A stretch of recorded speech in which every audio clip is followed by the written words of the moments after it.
আসসালামু আলাইকুম। দেশ বিদেশ টিভি থেকে হুসেন বলছি। আমার চ্যানেলে সবাইকে স্বাগতম। শেখ হাসিনা এখন ভারতে আছেন এবং সেখান থেকে তিনি দলের বিভিন্ন কার্যকলাপে তিনি অনলাইনে সংযুক্ত হচ্ছেন এবং নিষিদ্ধ ঘোষিত ছাত্রলীগের অনুষ্ঠানে তিনি বক্তৃতা দিয়েছেন অনলাইনে, ফেসবুক লাইভে, এবং এটা নিয়ে উত্তপ্ত হয়ে যায় বাংলাদেশের রাজনীতি এবং শেখ হাসিনার ৩২ নম্বর বাড়ি ভেঙে ফেলা হয়, আগুন দেওয়া হয় সুধা সদনে, এবং সারা দেশে আওয়ামী লীগের নেতাদের বাড়িতে হামলা হয়, ভাঙচুর হয়, আগুন দেওয়া হয়, লুটপাট করা হয়। এখন এটা নিয়ে সরকার প্রথমে একটু নীরব ছিল, কিন্তু তারা এখন একটা বিবৃতি দিয়েছে সরকার। তো বিবৃতিটা কি? তারা বলছে শেখ হাসিনার উস্কানিমূলক বক্তব্যে ক্রোধের বহিঃপ্রকাশ হচ্ছে এইটা। এখন কথা হচ্ছে এইটা বলে, ক্রোধের কথা বলে তারা কি এটাকে জায়েজ করতে চাচ্ছেন নাকি ক্রোধকে তারা প্রশ্রয় দিচ্ছেন? এটা খুবই দুর্বল যুক্তি।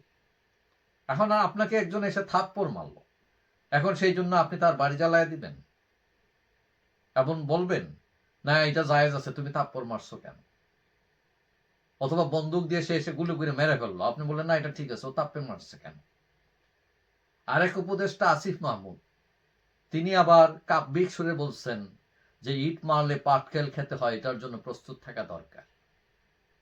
এখন প্রবাদটা সুন্দর, ঠিক আছে, কিন্তু এটা কখন ব্যবহার করতে পারেন আপনি? আপনি কিন্তু রাষ্ট্রের গুরুত্বপূর্ণ চেয়ারে বসে আছেন।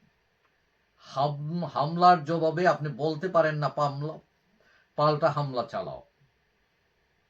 এবং যদি কেউ বলে যে হামলার জবাবে পাল্টা হামলা, ইট মারলে পাটকেল খেতে হবে, তাহলে সেটা খুবই ভয়ানক। অন্তত এই বড় চেয়ারে বসে কি বলতে হয়? আইনের কথা বলতে হয়, ন্যায়ের কথা বলতে হয়, ধৈর্যের কথা বলতে হয়। এবং আমরা দেখলাম যে বাংলাদেশের বিভিন্ন গুরুত্বপূর্ণ ব্যক্তি এবং রাজনৈতিক দল তারা সবাই ধৈর্য ধরতে বলছেন। ইসলামী বক্তা মৌলানা আজহার তিনিও বলছেন যে ধৈর্য ধরার জন্য এনাফ হয়েছে, মোর দেন এনাফ, থামো। এখন এই যে প্রতিশোধ পরায়ণের রাজনীতি এবং এইটাতে যদি সরকার নীরব থাকে, তাহলে সমাজ কোথায় গিয়ে দাঁড়াবে, কোথায় গিয়ে দাঁড়াচ্ছে? যদিও ডক্টর ইউনূস বলছেন শক্ত হাতে প্রতিহত করা হবে, কিন্তু প্রতিহতের কোনো লক্ষণই দেখা যাচ্ছে না। সারা বাংলাদেশে চলছে আগুন, ভাঙচুর, দেয়াল ভেঙে ফেলা, বাড়ি ভেঙে ফেলা, লুটপাট। এখন মানলাম আওয়ামী লীগের লোকেরা খারাপ, তারা দুর্নীতি করেছে, বিভিন্ন অভিযুক্ত, তাই বলে আপনারা গায়ের জোরে আইন নিজের হাতে তুলে নেবেন এবং সরকার চুপ করে থাকবে? সরকার পুলিশ পাঠাবে না, আর্মি গেলে আর্মি কাজ করবে না, নিরাপত্তার দোহাই দিয়ে দমকল বাহিনী যাবে না? এই যে আওয়ামী লীগ নেতা শেখ সেলিমের বাড়িতেও আগুন দেয়া হলো এবং সেখানে কোন দমকল বাহিনী খবর পেয়েও তারা যায় নাই। তারা ওই যে একটা ইস্যু, যে নিরাপত্তা ইস্যু, আমরা যাইতে পারবো না। তাহলে রাষ্ট্র তো অকার্যকর হয়ে যাবে। এখন এটা নিয়ে বিভিন্ন সমাজে, এমনকি আওয়ামী লীগ যারা করেন না তারাও প্রশ্ন তুলছেন যে কি হচ্ছে এগুলো।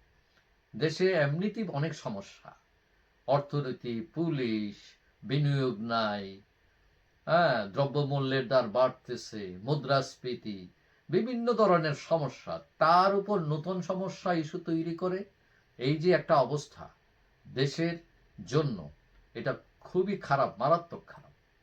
আশা করি সরকার এটা বুঝবে এবং যথাযথ ব্যবস্থা গ্রহণ করবে, শুধু কথায় কাগজে নয়, যাতে প্র্যাকটিক্যালি সেটা মানুষ দেখতে পায়। যাই হোক, সবাই ভালো থাকবেন। আশা করি দেখা হবে অন্য কোনো ভিডিওতে, ইনশাআল্লাহ। আল্লাহ হাফেজ।